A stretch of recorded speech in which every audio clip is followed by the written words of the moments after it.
जिसमें देश को सफल बनाने,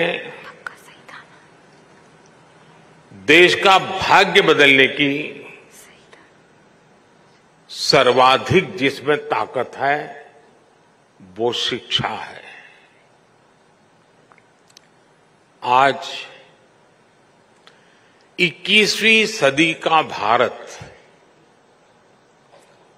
जिन लक्ष्यों को लेकर आगे बढ़ रहा है उसमें हमारी शिक्षा व्यवस्था का भी बहुत ज्यादा महत्व है। आप सभी इस व्यवस्था के प्रतिनिधि हैं, ध्वजवाहक हैं। इसलिए अखिल भारतीय शिक्षा समागम का हिस्सा बनना मेरे लिए भी अत्यंत महत्वपूर्ण अवसर है।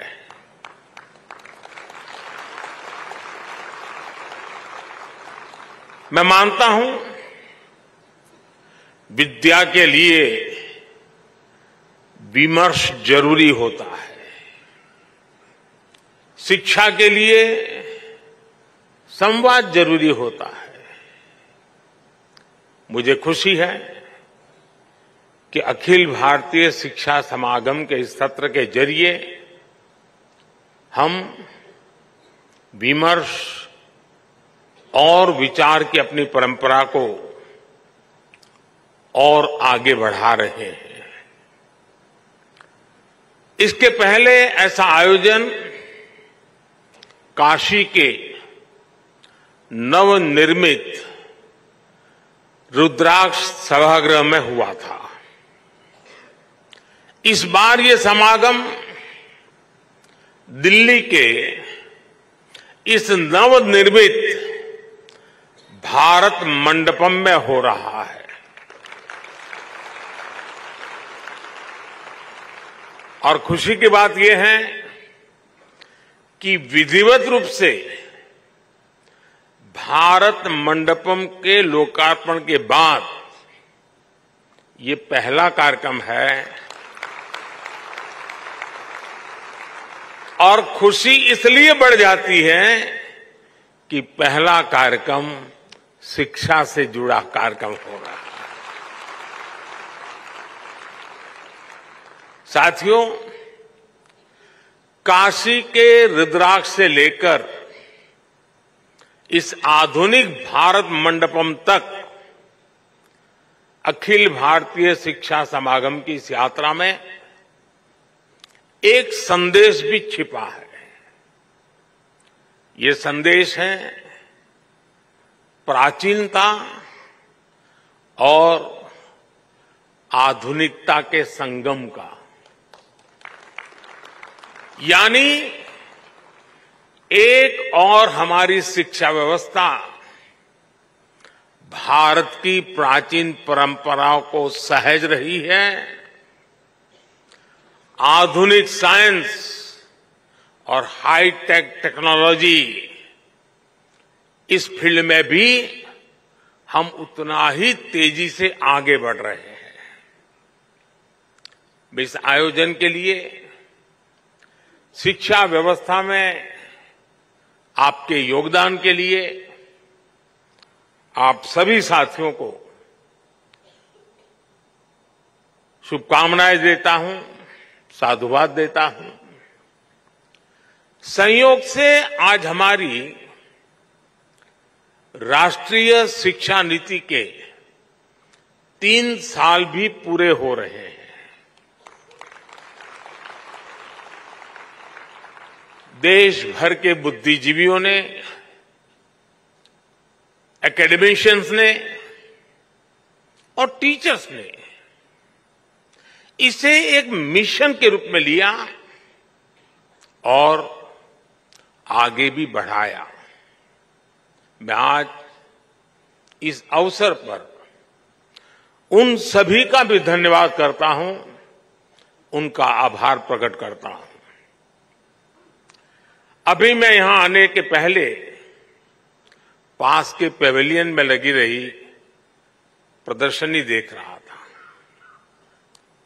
इस प्रदर्शनी में हमारे स्किल और एजुकेशन सेक्टर की ताकत को, उसकी उपलब्धियों को दिखाया गया, नए नए इनोवेटिव तरीके दिखाए गए। मुझे वहां बाल वाटिका में बच्चों से मिलने का और उनके साथ बात करने का भी मौका मिला। बच्चे खेल खेल में कैसे कितना कुछ सीख रहे हैं, कैसे शिक्षा और स्कूलिंग के मायने बदल रहे हैं, ये देखना मेरे लिए वाकई उत्साहजनक था। और मैं आप सबसे भी आग्रह करूंगा कि कार्यक्रम समाप्त होने के बाद जब मौका मिले तो जरूर वहां जाकर के इन सारी गतिविधियों को देखें। साथियों, जब युग बदलने वाले परिवर्तन होते हैं तो वो अपना समय लेते हैं। 3 साल पहले जब हमने राष्ट्रीय शिक्षा नीति की घोषणा की थी तो एक बहुत बड़ा कार्यक्षेत्र हमारे सामने था, लेकिन आप सभी ने राष्ट्रीय शिक्षा नीति को लागू करने के लिए जो कर्तव्य भाव दिखाया, जो समर्पण दिखाया और खुले मन से नए विचारों का, नए प्रयोगों का स्वीकार करने का साहस दिखाया, ये वाकई अभिभूत करने वाला है और नया विश्वास पैदा करने वाला है। आप सभी ने इसे एक मिशन के तौर पर लिया है।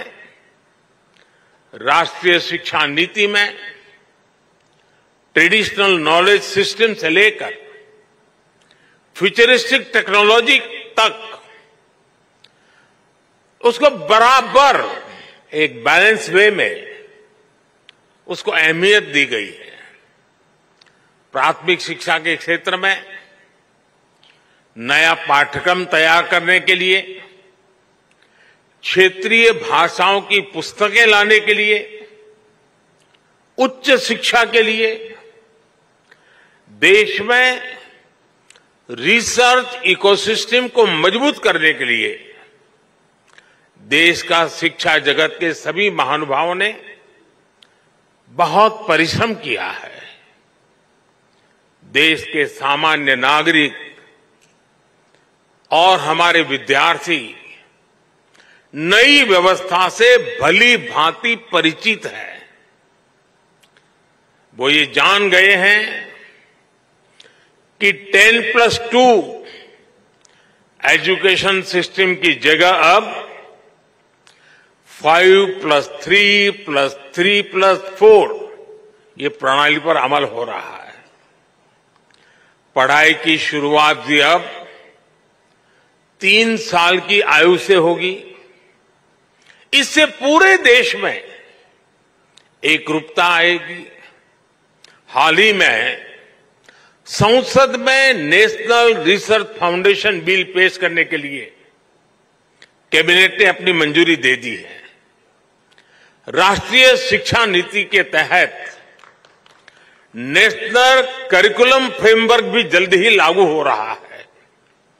मुझे बताया गया है कि फाउंडेशन स्टेज यानी 3 से 8 साल के बच्चों के लिए फ्रेमवर्क तैयार भी हो गया है। बाकी के लिए करिकुलम बहुत जल्द ही हो जाएगा। स्वाभाविक तौर पर अब पूरे देश में सीबीएसई स्कूलों में एक तरह का पाठ्यक्रम होगा। इसके लिए एनसीईआरटी नई पाठ्यपुस्तकें तैयार कर रही है।